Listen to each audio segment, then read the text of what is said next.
हि ओम नारायणाय परिपूर्णगुणार्णवाय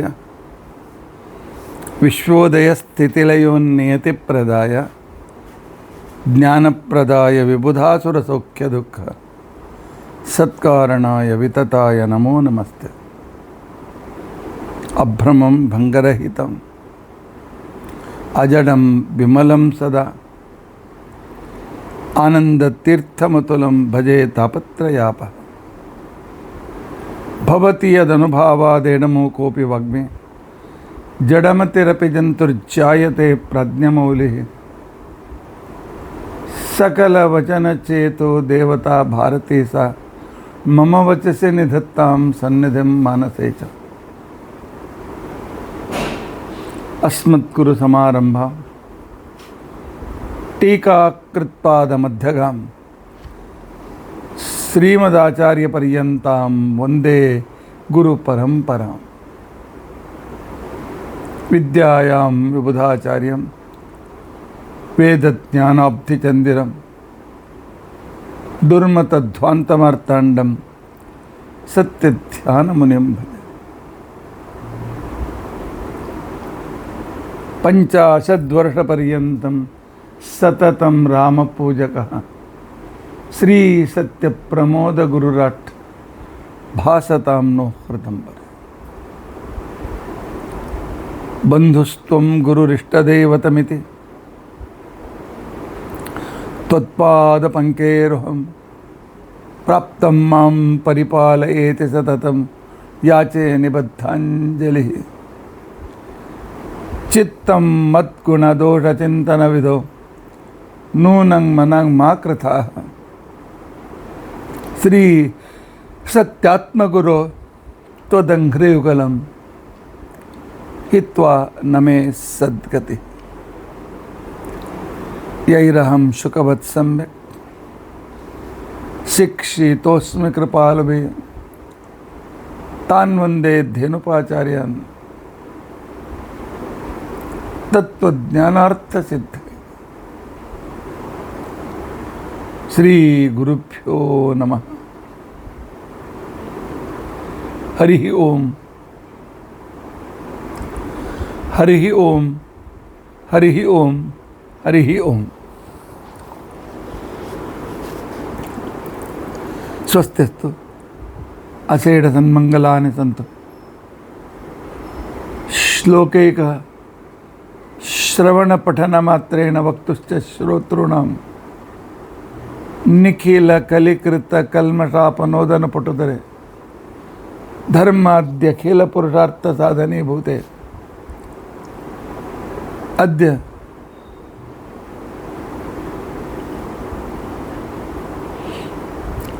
वायुस्थिति मध्ये हनुमन् महिमा चिंतनारंभे सति किंचित पूर्वकथानुवादः। हरि ओम।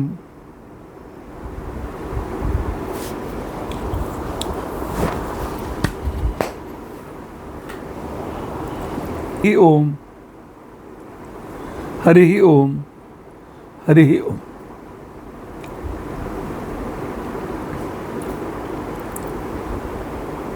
हरे राम राम राम हरे हरे, हरे कृष्णा कृष्ण कृष्ण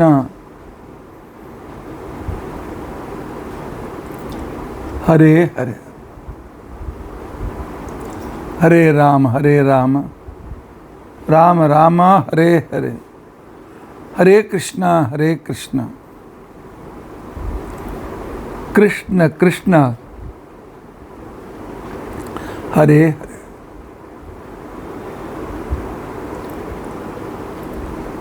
हरे राम राम राम हरे हरे, हरे कृष्ण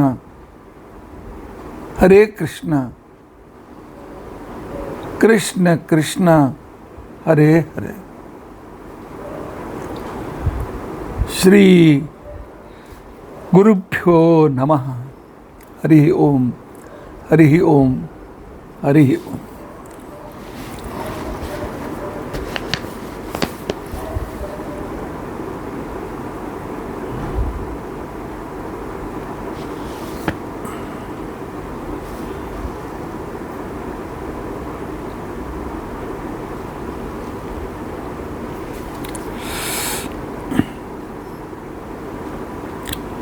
ಇವತ್ತು ಹನುಮತ್ ಜಯಂತಿ.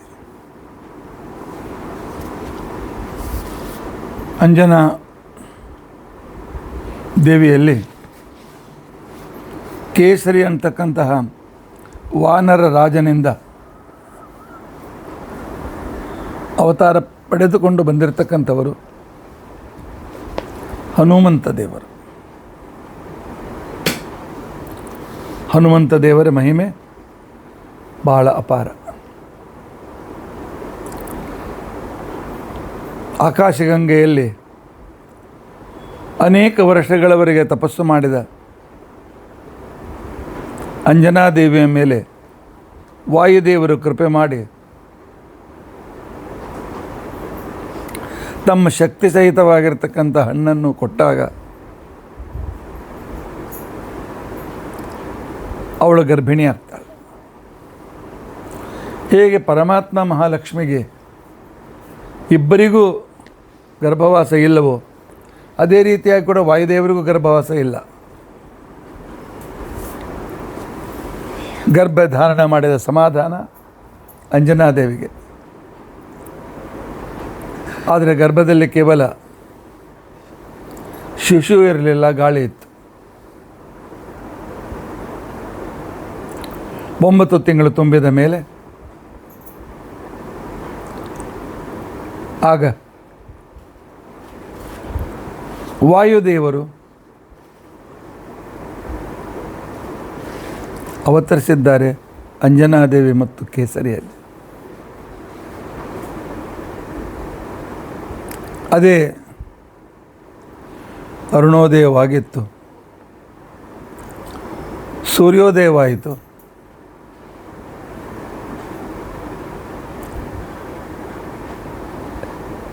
ಎದೆ ತುಂಬಿ ಬಂದ ಅಂಜನಾದೇವಿ ತನ್ನ ಕೂಸಿಗೆ ಹಾಲನ್ನು ಕುಡಿಸಿದ್ದಾಳೆ. ಆದರೆ ಆ ಬಲಪೂರ್ಣವಾದಂಥ ಶಿಶುವಿಗೆ ಈ ತಾಯಿಯ ಹಾಲು ಊಂಟಕ್ಕೆ ಮುಹಮೆ ಜೀರ, ಒಂಟೆಗೆ ಒಂದು ಸ್ವಲ್ಪ ಜೀರಿಗೆ ತಿನ್ನಿಸಿದ್ರೆ ಹೊಟ್ಟೆ ತುಂಬ್ತದೆ, ಕಿಲೋಗಟ್ಟಲೆ ಆಹಾರ ಬೇಕಾದಕ್ಕೆ. ಆಗ ಅದೇ ಸೂರ್ಯ ಉದಿತನಾಗ್ತಾ ಇದ್ದ.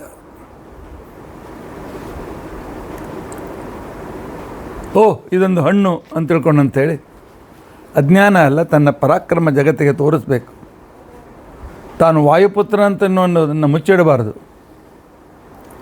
ಅನ್ನೋ ಉದ್ದೇಶದಿಂದ ಈ ಕುಮಾರ ಹಾರಿದ. ಸೂರ್ಯ ಗಾಬರಿಯಾಗಿ ಇಂದ್ರನಿಗೆ ಶರಣು ಹೋಗ್ತಾನೆ. ಯಾವುದೋ ಶಕ್ತಿ ನನ್ನನ್ನು ನುಂಗ್ಲಿಕ್ಕೆ ಬರ್ತಾ ಇದೆ ಅಂತ ತಿಳ್ಕೊಂಡಂತೆ. ಇಂದ್ರ ಅಜ್ಞಾನದಿಂದ ತನ್ನ ವಜ್ರಾಯುಧವನ್ನು ತೆಗೆದುಕೊಂಡು ಪ್ರಹಾರ ಮಾಡ್ತಾನೆ. ಅದು ಬಂದು ಮುಖಕ್ಕೆ ಹೊಡಿತದೆ.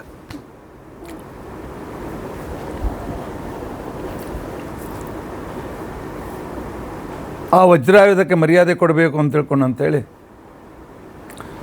ವಾಯುದೇವರು ಸ್ವಲ್ಪ ತಮ್ಮ ಗಲ್ಲ ಉಬ್ಬಿದಂತೆ ಮಾಡಿಕೊಂಡ್ರು. ಉಬ್ಬುಗಲ್ಲ.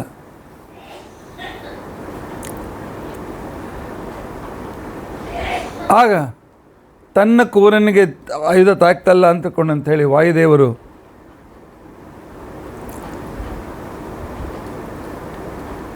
ವಾಯುದೇವರ ಮೇಲೆ ಯಾರು ಆಕ್ರಮಣ ಮಾಡಿದರೂ ಅವರ ದುಃಖ ತಪ್ಪಿದ್ದಲ್ಲ ಅಂತ ತೋರಿಸೋದಕ್ಕೋಸ್ಕರ ಸಂಪೂರ್ಣ ಜಗತ್ತಿನ ಪ್ರಾಣವಾಯುವನ್ನೇ ನಿರೋಧ ಮಾಡಿಬಿಟ್ಟಿದ್ದಾನೆ.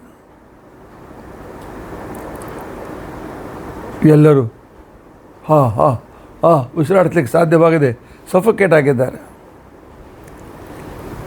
ಬ್ರಹ್ಮದೇವರು ಬಂದು ವಾಯುದೇವರಿಗೆ ಹೇಳ್ತಾರೆ, ಯಾಕಪ್ಪ ವಾಯುದೇವರೇ, ಇಂದ್ರ ಅಜ್ಞಾನದಿಂದ ಹೊಡೆದಿದ್ದಾನೆ, ಆದರೆ ನಿನ್ನ ಮಗ ಜಗದೇಕ ವೀರನಾಗಿ ಅದ್ಭುತವಾಗಿರ್ತಕ್ಕಂಥ ಮಹಾಪರಾಕ್ರಮಿಯಾಗಿ ತನ್ನ ಜೀವನದಲ್ಲಿ ಸಫಲತೆಯನ್ನು ಪಡಿತಾನೆ, ಕ್ಷಮಿಸಿಬಿಡು ಇಂದ್ರನನ್ನು ಅಂತೇಳಿ ವಾಯುದೇವರ ಇನ್ನೊಂದು ರೂಪವಾಗಿರ್ತಕ್ಕಂಥ ಬ್ರಹ್ಮದೇವರು ಹೇಳಿದಾಗ ವಾಯುದೇವರು ಕ್ಷಮಿಸ್ತಾರೆ. ಬ್ರಹ್ಮದೇವರು ಒಂದೇ ಆಗಿದ್ದರೂ ಕೂಡ ವಿಶೇಷವಾದಂಥ ಶಕ್ತಿಯನ್ನು ಈ ಶಿಶುವಿನಲ್ಲಿ ಟ್ರಾನ್ಸ್ಫರ್ ಮಾಡ್ತಾರೆ. ಹುಟ್ಟಿದ ಶಿಶುವಿಗೆ ಅಂಜನಾದೇವಿ ಮತ್ತು ಕೇಸರಿ ಇವರು ಹನುಮಾನ್ ಅಂತೇಳಿ ಹೆಸರು ನೀಡ್ತಾರೆ. ನಾವೆಲ್ಲರೂ ಬಹಳ ತಪ್ಪು ಉಚ್ಚಾರಣೆ ಮಾಡ್ತೇವೆ. ಹನುಮಂತ ಹನುಮಂತ ಹನುಮಂತ ಹಣಮಂತ ದೇಶೀಯ ಭಾಷೆಯಲ್ಲಿ ಈ ರೀತಿಯಾಗಿ ತದ್ಭವವಾಗಿ ನಾವು ಉಚ್ಚಾರಣೆ ಮಾಡ್ತೇವೆ. ಆದರೆ ಸಂಸ್ಕೃತದಲ್ಲಿ ಮೇಲ್ತೋರಿಕೆಗೆ ಹನು ಅಂತಂದರೆ ಗಲ್ಲ, ಉಬ್ಬಿದ ಗಲ್ಲ ಉಳ್ಳವರಾದ್ದರಿಂದಾಗಿ ಹನುಮಾನ್ ಅಂತ ತಿಳ್ಕೊಂಡಂತೇಳಿ ಕರೆದರು. ಆದರೆ ಆಚಾರ್ಯರು ಹೇಳ್ತಾರೆ, ಹನು ಶಬ್ದ ಜ್ಞಾನವಾಚಿ,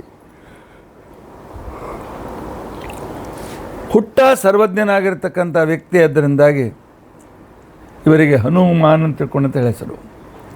ಹನುಮಾನ್ ನೂ ದೀರ್ಘದಿಂದ ಉಚ್ಚಾರಣೆ ಮಾಡಬೇಕು. ಹನು ಸರ್ವಜ್ಞತ್ವ ಅಸ್ಯ ಅಸ್ತಿ ಇತಿ ಹನುಮಾನ್. ಇಂಥ ಹನುಮಂತನ ವರ್ಣನೆಯನ್ನು ತ್ರಿವಿಕ್ರಮ ಪಂಡಿತಾಚಾರ್ಯ ಮಾಡ್ತಾರೆ ತಮ್ಮ ವಾಯುಸ್ತುತಿಯಲ್ಲಿ.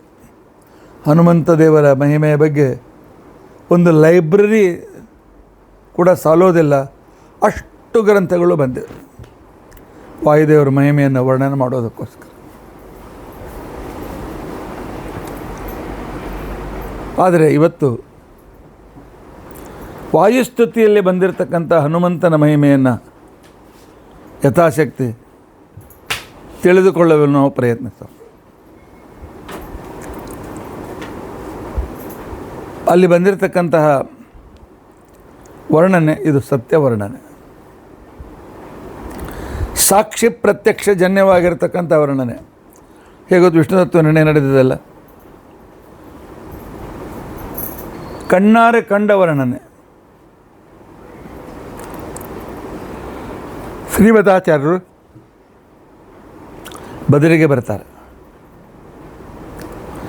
49 ದಿನ ಕಾಷ್ಟಮೌನವನ್ನು ಆಚರಣೆ ಮಾಡ್ತಾರೆ.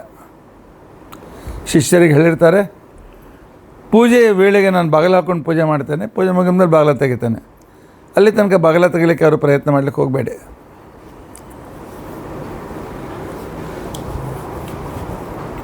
ದಿನಾಲು ಆ ಬಾಗಿಲವನ್ನು ಕಾಯಲಿಕ್ಕೆ ತ್ರಿವಿಕ್ರಮ ಪಂಡಿತಾಚಾರ್ಯ ಕೂತ್ಕೊಂಡಿರ್ತಾರೆ. 2-3 ತಾಸಿನಲ್ಲಿ ಬಾಗಿಲು ತಾನೇ ತೆಗಿತಿತ್ತು, ಮಧ್ವಾಚಾರ್ಯ ತೆಗಿತಿದ್ರು. 6 ತಾಸಾಯ್ತು, 7 ತಾಸಾಯ್ತು, ಬಾಗಿಲ ತೆಗಿಲೇ ಇಲ್ಲ. ಬಾಗಿಲ ತೆಗೆದ್ರೆ ಗುರುಗಳಿಗೆ ಸಿಟ್ಟು ಬರ್ತದೆ.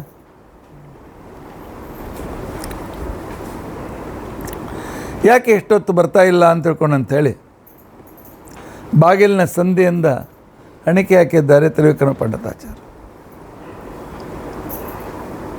ನೋಡ್ತಾರೆ, ಹೃದಯ ತುಂಬಿ ಬರ್ತದೆ, ದಳದಳ ಸಂತೋಷದ ಕಣ್ಣೀರು ಸುಡ್ಲಿಕ್ಕೆ ಪ್ರಾರಂಭವಾಗ್ತದೆ. ಒಂದು ಕಡೆಯಲ್ಲಿ ರಾಮದೇವರು ಕೂತ್ಕೊಂಡಿದ್ದಾರೆ, ಹನುಮಂತ ರೂಪದಿಂದ ಮಧ್ವಾಚಾರ್ಯರು ಪೂಜೆ ಮಾಡ್ತಾ ಇದ್ದಾರೆ. ಇನ್ನೊಂದು ಕಡೆಯಲ್ಲಿ ಆಗ ಶ್ರೀಕೃಷ್ಣ ಕೂತ್ಕೊಂಡಿದ್ದಾನೆ, ಭೀಮಸೇನ ರೂಪದಿಂದ ಅವರು ಪೂಜೆಯನ್ನು ಮಾಡ್ತಾ ಇದ್ದಾನೆ.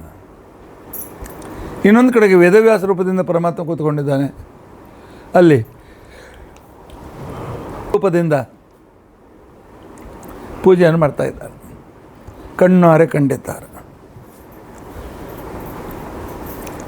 ಪುರಾಣದ ವಾಕ್ಯ ಮೊದಲೇ ಹೇಳಲ್ಪಟ್ಟಿತ್ತು, ಪ್ರಥಮೋ ಹನುಮಾನ್ ನಾಮ ದ್ವಿತೀಯೋ ಭೀಮಯೇವಚ ಪೂರ್ಣ ಪ್ರಜ್ಞಸ್ತೃತೀಯಸ್ತು ಭಗವತ್ ಕಾರ್ಯ ಸಾಧಕ. ಆಗ ಅವರ ಮುಖದಿಂದ ಉತ್ಪೂರ್ತವಾಗಿ ಬಂದಿರತಕ್ಕಂಥ ಸ್ತೋತ್ರ ವಾಯುಸ್ತುತಿ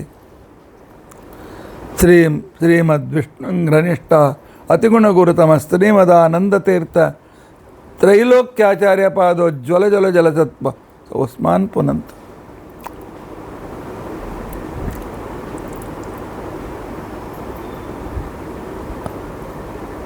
ಅಲ್ಲಿಂದ ಪ್ರಾರಂಭ ಮಾಡಿಕೊಂಡು ಕೊನೆಯವರೆಗೂ ಬರೆದ ನಂತರ ಮಧ್ವಾಚಾರ್ಯ ಪೂಜೆ ಮುಗಿಸಿ ಹೊರಗೆ ಬರ್ತಾರೆ. ಏನೋ ಪರಿತಿದ್ದೆ ಅಲ್ಲ ಕೊಡಂತೆ ಕೊಡಂತ ಹೇಳ್ತಾರೆ. ಅಪೂರ್ಣ ಇದು. ತ್ರಿವಿಕ್ರಮಾಚಾರ್ಯ ಬಾಬ್ರಿ ಆದರು, ಏನು ನನ್ನ ವರ್ಣನೆ ಮಾತ್ರ ಇದ್ದರೆ ಅದು ಪೂರ್ಣ ಅಲ್ಲ. ಭಗವಂತನ ವರ್ಣನೆ ಇದ್ದರೆ ಅದು ಪೂರ್ಣ. ಆದರೆ ನೀ ಬರೆದದ್ದೆಲ್ಲ ಭಗವಂತನ ವರ್ಣನೆ ಆಗಲಿ ಅಂಥೇಳಿ ನರಸಿಂಹದೇವರ ಉಗುರಿನ ವರ್ಣನೆ ಇರತಕ್ಕಂತಹ ನಖಸ್ತುತಿಯನ್ನು ತಯಾರು ಮಾಡಿ ಶ್ರೀಮದಾಚಾರ್ಯರು ಆರಂಭದಲ್ಲಿ ಇದನ್ನು ಸೇರಿಸುವಂತಕೊಂಡು ಕೊಟ್ಟಿದ್ದಾರೆ. ಅದೇ ಪಾಂತಸ್ಮಾನ್ ಪುರುಹೂತ ಬೈರೆ ಬಲವನ್ ಮಾತಂಗ ಮಾಧ್ಯದ್ಘಟ ಕುಂಭೋಚ್ಛಾದ್ರಿ ವಿಪಾಟನಾದಿ ಕಪಟು ಪ್ರತ್ಯೇಕ ವಜ್ರಾಯುತ ಶ್ರೀಮತ್ ಕಂಠೀರವಾಸ್ಯ ಪ್ರತತ ಸುನಕರ ದಾರಿತ ರಾತಿದೂರ ಪ್ರಧ್ವಸ್ತಧ್ವಾಂತಮಾಂತ ಪ್ರತತಮಯಿತ ಭಾವಿತ ನಾಕ್ಯವೃಂದೈ. ಪೂರ್ತಿ ವಾಯುಸ್ತುತಿ ಹೇಳ್ತಾ ಕೂತ್ಕೊಂಡ್ರೆ ಮತ್ತೊಂದು ತಿಂಗಳು ಬೇಕು. ಇಲ್ಲ, 5 ಶ್ಲೋಕಗಳಲ್ಲಿ ಮೊದಲು 15 ಶ್ಲೋಕಗಳವರೆಗೆ ವಾಯುದೇವರ ಮಹಿಮೆಯನ್ನು ಅನೇಕ ವಿಧದಿಂದ ವರ್ಣಿಸಿದ ತ್ರಿವಿಕ್ರಮ ಪಂಡಿತಾಚಾರ್ಯರು 16ರಿಂದ 21 ಸುಮಾರು 5 ಶ್ಲೋಕಗಳಿಂದ ಹನುಮಂತ ದೇವರ ಮಹಿಮೆಯನ್ನು ವರ್ಣನೆ ಮಾಡ್ತಾರೆ. ಅವರು ವರ್ಣನೆಗೆ ಆರಿಸಿಕೊಂಡಿರ್ತಕ್ಕಂತಹ ಆ ಹನುಮಂತನ ಮಹಿಮೆ ಒಂದು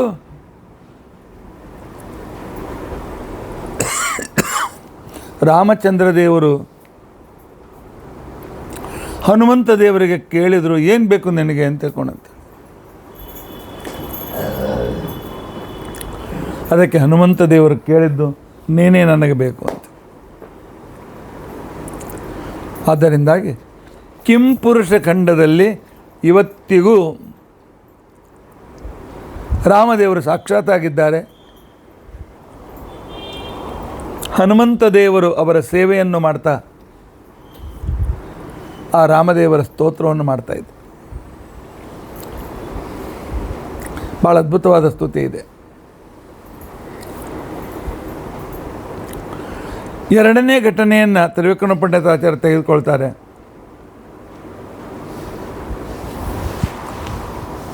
ರಾಮದೇವರು ಹೇಳಿದಾಕ್ಷಣಕ್ಕೇನೆ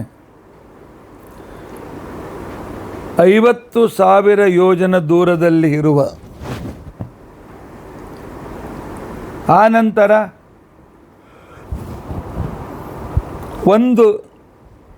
100 ಯೋಜನ ವಿಸ್ತಾರವಾಗಿರತಕ್ಕಂತಹ ಸಕಲ ಔಷಧಗಳಿಂದ ಕೂಡಿದ ಗಂಧಮಾದನ ಪರ್ವತವನ್ನೇ ಕಿತ್ತಿ ತಂದಿರತಕ್ಕಂಥ ಇವರು ಪರಾಕ್ರಮವನ್ನು ವರ್ಣನೆ ಮಾಡ್ತಾರೆ.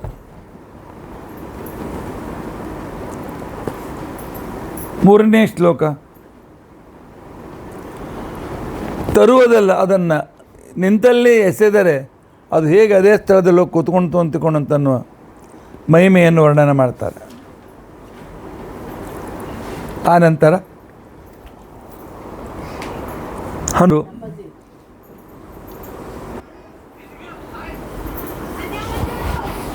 ರಾವಣನನ್ನು ಹೇಗೆ ಮಣಿಸಿದರು,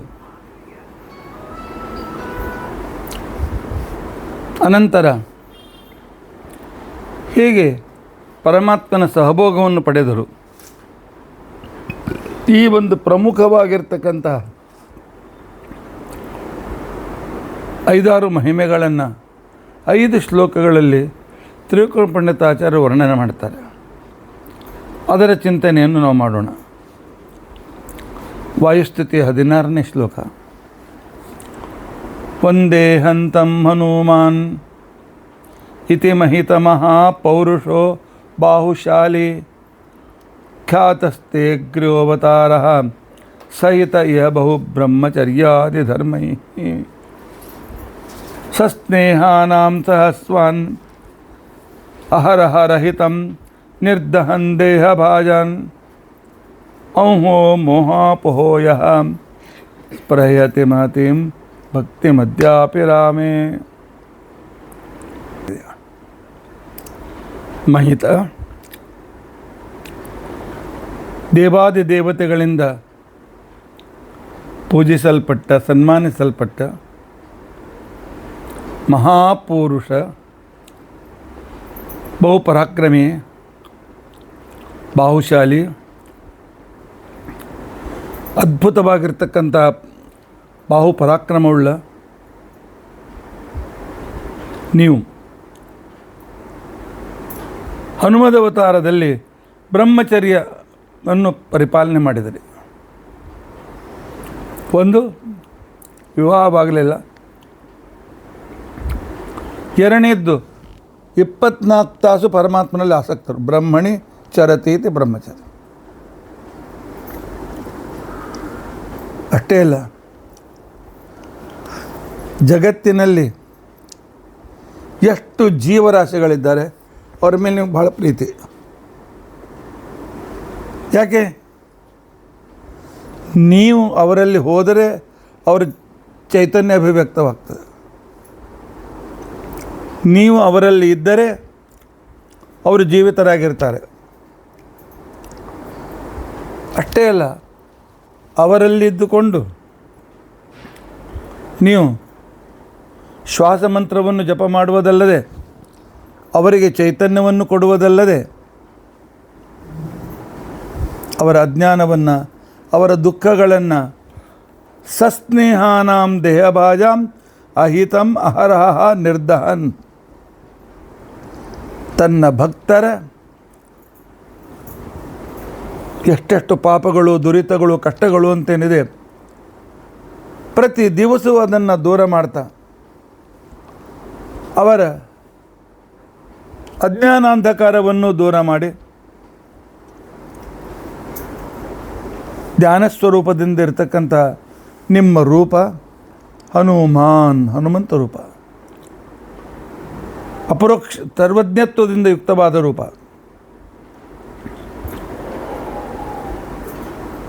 ಪರಮಾತ್ಮನಾಜ್ಞೆಯಿಂದ ತೆಗೆದುಕೊಳ್ಳಬೇಕಾದ 3 ಅವತಾರಗಳಲ್ಲಿ ಅಗ್ರ್ಯೋವತಾರ ಮೊದಲನೇ ಅವತಾರ ಇದು.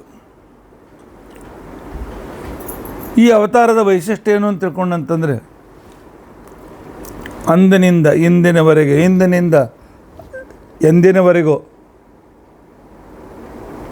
ರಾಮಚಂದ್ರನ ಭಕ್ತಿಯಲ್ಲಿ ಒಂದು ಫ್ರ್ಯಾಕ್ಷನ್ ಆಫ್ ಸೆಕೆಂಡು ಭಂಗ ಬರದೇ ಇರತಕ್ಕಂತಹ ಈ ನಿಮ್ಮ ರೂಪ ಇವತ್ತಿಗೂ ಕಿಂಪುರುಷ ಖಂಡದಲ್ಲಿ ಇದ್ದು, ಅಲ್ಲಿ ನಿಮ್ಮ ಭಕ್ತಿಗೆ ಮೆಚ್ಚಿ ಅಲ್ಲಿ ನಿಮ್ಮ ಜೊತೆಯಲ್ಲಿ ಇರತಕ್ಕಂಥ ಪರಮಾತ್ಮನ ರಾಮಚಂದ್ರನ ಸೇವೆಯನ್ನು ಮಾಡ್ತಾ ಇದ್ದೀರಿ. ನಮ್ಮ ಪ್ರಾಣಧಾರಕರು ನೀವೇ, ನಮ್ಮ ಕಷ್ಟಗಳನ್ನು ದೂರ ಮಾಡ್ತಕ್ಕಂಥವರು ನೀವೇ, ನಮ್ಮ ಅಜ್ಞಾನವನ್ನು ದೂರ ಮಾಡಿ ನಮ್ಮ ಮೇಲೆ ಪರಮಾನುಗ್ರಹ ಮಾಡ್ತಕ್ಕಂಥವರು ನೀವೇ, ಸಂಸಾರ ಮೋಹದಿಂದ ದೂರ ಮಾಡ್ತಕ್ಕಂಥವರು ನೀವೇ. ಇಂತಹ ನೀವು ಕಿಂಪುರುಷ ಖಂಡದಲ್ಲಿ ಇವತ್ತಿಗೂ ಕೂಡ ಪರಮಾತ್ಮನ ಸೇವೆಯನ್ನು ಮಾಡ್ತಾ ಇದ್ದೀರಿ. ಜಗತ್ತಿನಲ್ಲಿ ಎಲ್ಲ ದಾನಕ್ಕಿಂತ ಶ್ರೇಷ್ಠ ಪ್ರಾಣದಾನ ಶ್ರೇಷ್ಠ. ಅದೊಂದಿದ್ದರೆ ಮತ್ತು ಉಳಿದೆಲ್ಲ ಕೆಲಸ ಮಾಡಲಿಕ್ಕಾಗ್ತದೆ. ಆದ್ದರಿಂದಾಗಿ ರಾಮನ ಪರಮಭಕ್ತರಾದಂಥ ಹನುಮಂತನೇ ನಮ್ಮ ಪ್ರಾಣವನ್ನು ಧಾರಣ ಮಾಡಿದ ಮಹಾನುಭಾವನೆ, ನಿನ್ನ ಈ ಅದ್ಭುತ ಮಹಿಮೆಗೆ ಒಂದೇ ನಾನು ನಮಸ್ಕಾರ ಮಾಡ್ತೇನೆ. ಅಂದರೆ ವಾಯುದೇವರು ತಮಗೋಸ್ಕರ ಇಲ್ಲ, ಜಗತ್ತಿಗೋಸ್ಕರ, ಅಲ್ಲಿದ್ದ ಭಗವಂತನ ಸೇವೆಗೋಸ್ಕರ ತಮ್ಮನ್ನು ತಾವು ಸಮರ್ಪಿಸಿಕೊಂಡಿದ್ದಾರೆ.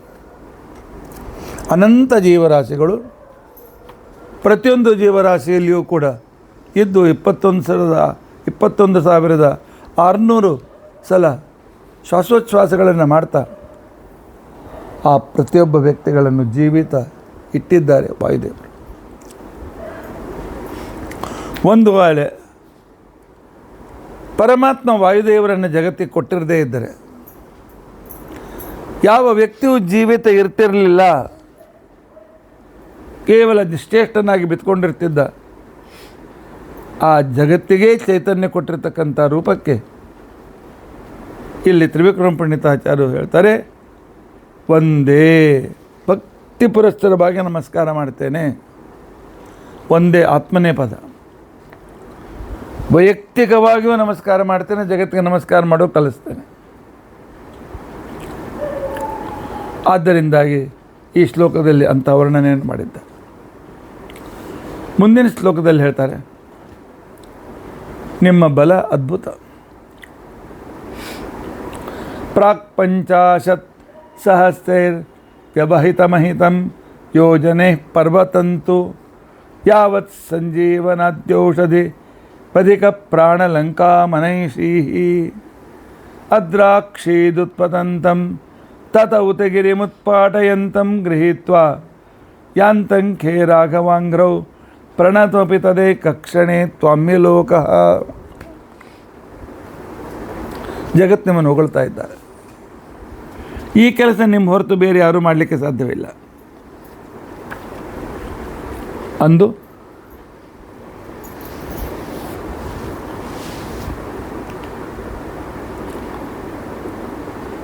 ಸರ್ಪಾಸ್ತ್ರದಿಂದ, ಇಂದ್ರಜಿತು ಬಿಟ್ಟಿರ್ತಕ್ಕಂಥ ಸರ್ಪಾಸ್ತ್ರದಿಂದ ಸಂಪೂರ್ಣ ಕಪಿಸೈನ್ಯ ಮೃತಬತ್ತಾಗ್ಬಿಡ್ತು. ಗರುಡ ಬಂದು ಹೋದಾಗ ಆ ಸರ್ಪಗಳೇನೂ ಹೋದು. ಆದರೆ ಆ ಸರ್ಪಾಸ್ತ್ರದ ಪ್ರಭಾವದಿಂದ, ಮೋಹನಾಸ್ತ್ರ ಅದರ ಜೊತೆಗಿರ್ತಕ್ಕಂಥ ಮೋಹನಾಸ್ತ್ರದ ಪ್ರಭಾವದಿಂದ ಎಲ್ಲರೂ ಮೂರ್ಛಿತರಾಗಿ ಬಿದ್ದುಕೊಂಡಿದ್ರು. ಜಾಂಬುವಂತ, ಸುಗ್ರೀವ, ಹನುಮಂತ ಇವರು ಮಾತ್ರ ಸಂಪೂರ್ಣವಾಗಿರ್ತಕ್ಕಂಥ ಎಚ್ಚರದಿಂದ ಇದ್ದರು.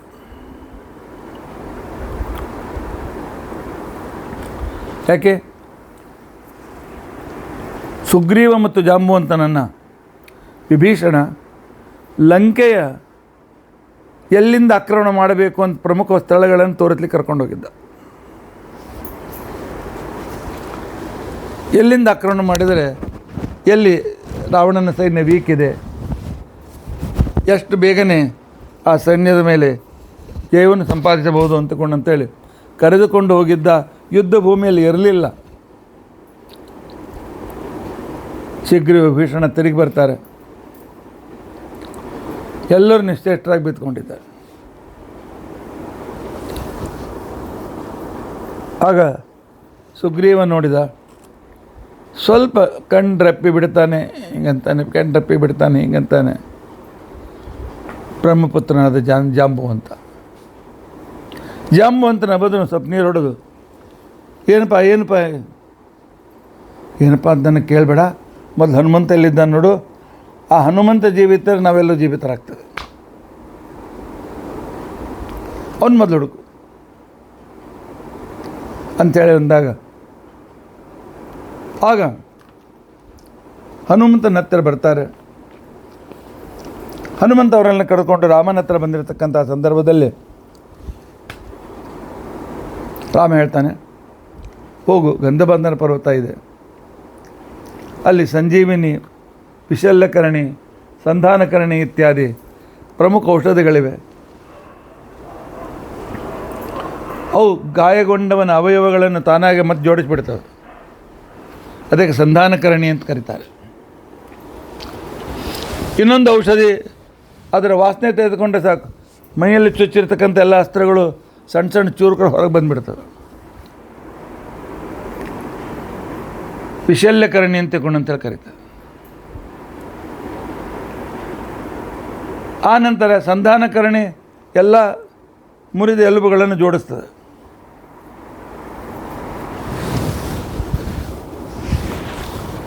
ಆ ನಂತರ ಸಂಜೀವನಿ ಅವರಿಗೆ ಮೃತನಾದ ವ್ಯಕ್ತಿಯನ್ನು ಕೂಡ ಜೀವಿತನಾಗಿ ಮಾಡ್ತಾರೆ. ಅಂಥದ್ದನ್ನು ತಂದರೆ ಸರಿ ಹೋಗ್ತದೆ ಅಂತೇಳಿ ಸುಷೇಣ ಮೊದಲಾದ ವೈದ್ಯರು ಹೇಳಿದಾಗ ಆಗ ಪರಮಾತ್ಮ ಹನುಮಂತನಿಗೆ ಹೇಳ್ತಾರೆ, ಹನುಮಂತ ಹೋಗಿ ತೊಗೊಂಬರಪ್ಪ ಅಂತ. ಹನುಮಂತ ಗಂಧಮಾದನ ಪರ್ವತಕ್ಕೆ ಬರ್ತಾನೆ. ಬಂದಾಕ್ಷಣಕ್ಕೇನೆ ಹನುಮಂತನ ಮಹಿಮೆ ಜಗತ್ತಿಗೆ ಗೊತ್ತಾಗಲಿ ಅಂತ ತಿಳ್ಕೊಂಡಂತೇಳಿ ಆ ಔಷಧಿ ದೇವತೆಗಳು ಅದೃಶ್ಯರಾಗಿಬಿಡ್ತಾರೆ. ಪರಮಾತ್ಮ ಅಂತ ಹನುಮಂತ ದೇವರಂತಾರೆ, ಅದೃಶ್ಯರಾಗಿ ಆಗ್ತೀರಿ, ನನ್ನ ಕಣ್ಣಿಗೆ ಕಾಣತ್ಲಾರದಂತೆ ಇರ್ಬೇಕಂತ ಪ್ರಯತ್ನ ಮಾಡಿದ್ರಲ್ಲ ರೀ, ಸಂಪೂರ್ಣ ಪರ್ವತನೇ ತೊಗೊಂಡು ಹೋಗ್ತೇನೆ ಅಂತ ತಿಳ್ಕೊಂಡಂತೇಳಿ ಸುಲಭವಾಗಿ ಪರ್ವತವನ್ನು ಕಿತ್ತಿ ಎಡಗೈ ಮೇಲೆ ಇಟ್ಟುಕೊಂಡು 50,000 ಯೋಜನೆ ವಾಪಸ್ ಬಂದರು. ವಾಪಸ್ಸನ್ನು ಬಂದ ಕ್ಷಣಕ್ಕೇನೆ ಆ ಮರದಲ್ಲಿರ್ತಕ್ಕಂಥ ಸಂಜೀವಿನಿ, ವಿಶಲ್ಯಕರಣಿ, ಸಂಧಾನಕರಣಿ ಇತ್ಯಾದಿ ಔಷಧಿಗಳ ಮೂಲಕ ಎಷ್ಟು ಕಪಿಗಳು ಸತ್ತಿದ್ದು, ಕೆಲವು ಕೈ ಮುರಿತು, ಕಾಲು ಮುರಿತು, ಎಲ್ಲ ಒಂದಕ್ಕೊಂದು ಜೋಡಿಸಿಕೊಂಡು ಜೀವಿತರಾಗಿ ಕೂತ್ಕೊಂಡ್ಬಿಟ್ರು. ವರ್ಣನೆ ಮಾಡುವಾಗ ಇದ್ರ ಜೊತೆ ನೀವು ಇನ್ನೊಂದು ಮಾತು ಹೇಳಬೇಕಾಗಿತ್ತಲ್ಲ, ಸತ್ತೋಗಿರ್ತಕ್ಕಂಥ ರಾಕ್ಷಸರು ಜೀವಿತರಾದರು. ಯಾಕೆ ಸಂಧಾನಕರಣಿ, ವಿಶಲ್ಯಕರಣಿಗಳು ಇವರನ್ನಷ್ಟೇ ಜೀವಿತ ಮಾಡಬೇಕು ಅಂತ ನೇಮಿತ್ತೆ ಅನ್ನೋದಕ್ಕೆ ಅವು ಜೀವಿತರಾಗಬೇಕಾಗಿತ್ತಲ್ಲ. ಎಲ್ಲ ಸತ್ತ ರಾಕ್ಷಸರು ಜೀವಿತರಾದ್ರೇನು ಅನ್ನೋ ಪ್ರಶ್ನೆಗೆ ವಾಲ್ಮೀಕಿ ಋಷಿಗಳು ಉತ್ತರ ಕೊಡ್ತಾರೆ. ಪರಮಾತ್ಮ 1000 ಬಲಿಷ್ಠ ಕಪಿಗಳಿಗೆ ಆಜ್ಞೆ ಮಾಡಿದ್ದ, ಯುದ್ಧ ಭೂಮಿಯಲ್ಲಿ ಯಾವ್ಯಾವ ರಾಕ್ಷಸರು ಸಾಯ್ತಾರೆ ಅದನ್ನು ತೆಗೆದುಕೊಂಡು ಹೋಗಿ ಸಮುದ್ರದಲ್ಲಿ ಹಾಕಿಬಿಡಿ. ನಮ್ಮಲ್ಲಿ ಯಾರು ಸಾಯ್ತಾರೆ ಒಂದು ಕಡೆಗೆ ಒಟ್ಟು ಹಾಕಿದ್ರು. ಆದ್ದರಿಂದಾಗಿ ಅವು ಸತ್ತದ್ದು ಸಮುದ್ರದಲ್ಲಿ ಹರಿದೋಗ್ಬಿಟ್ಟಿದ್ದು. ಇವೆಲ್ಲ ಕಪಿಗಳು ಜೀವಿತರಾಗ್ತಾರೆ. ರಾಮಚಂದ್ರ ಹೇಳ್ತಾನೆ, ಆಯ್ತಪ್ಪ ಬೇಗ ಇಟ್ಟು ಬಂದುಬಿಡು ಅಂತೇಳಿ ಅವರಿಗೆ ವರ್ಣನೆ ಮಾಡ್ತಾನೆ. ಯಾ ಪ್ರಾಕ್ 50 ಸಹಸ್ ವ್ಯವಹಿತಮಮಿತಂ ಯೋಜನೆ ಪರ್ವತಂತ್ವಂ ಯಾವತ್ ಸಂಜೀವನಾದ್ಯೌಷಧಿ ನಿಧಿಮದ್ ಪ್ರಾಣಲಂಕಾಮನೈಷಿ. ಔಷಧಿ ನಿಧಿಯನ್ನೇ ಪರ್ವತ ಹೊತ್ಕೊಂಡು ಬಂದುಬಿಟ್ಟೆ. ಅತ್ರಾಕ್ಷೇದುತ್ಪತಂತಂ ತಥೌಗಿರಿ ಮುತ್ಪಾಟಯಂತಂ ಗೃಹೀತ್ವ ಯಾಂತಂಖೇ ರಾಘವಾಂಗ್ರು ಪ್ರಣತಮಪಿತದೇ ಕಕ್ಷಣೆ ತ್ವಾಮ್ಯ ಲೋಕ. ಪರಮಾತ್ಮ ಇವರ ಮಹಿಮೆಯನ್ನು ಹಾಡಿ ಹೊಗಳಿದ್ದಾನೆ. ಆ ಪರ್ವತವನ್ನು ತಿರುಗಿಟ್ಟು ಬರಬೇಕಲ್ಲ. ಹನುಮಂತ ದೇವರು ವಿಚಾರ ಮಾಡಿದರು, ಹೋಗಿ ಬರಲಿಕ್ಕೆ ಟೈಮ್ ಹಿಡಿತದೆ, ಅಷ್ಟು ರಾಮದೇವರ ಸೇವೆ ತಪ್ಪುತ್ತದಲ್ಲ ಅಂತ ಹೇಳಿ ಆಗ ಹನುಮಂತ ದೇವರು ಏನು ಮಾಡಿದರು, ಕ್ಷಿಪ್ತ ಪಶ್ಚಾತ್ ಸಲೀಲಂ ಶತಬಲಮುತ ಯೋಜನಾನಾಂ ಸೌಚ್ಛ. ಎಸೆದ್ರಪ್ಪ, ಕ್ರಿಕೆಟ್ ಬಾಲ್ ಇತ್ತು ಅದು. ಒಂದು 100 ಯೋಜನೆ ವಿಸ್ತಾರ, ಒಂದು 100 ಯೋಜನೆ ಎತ್ತರ.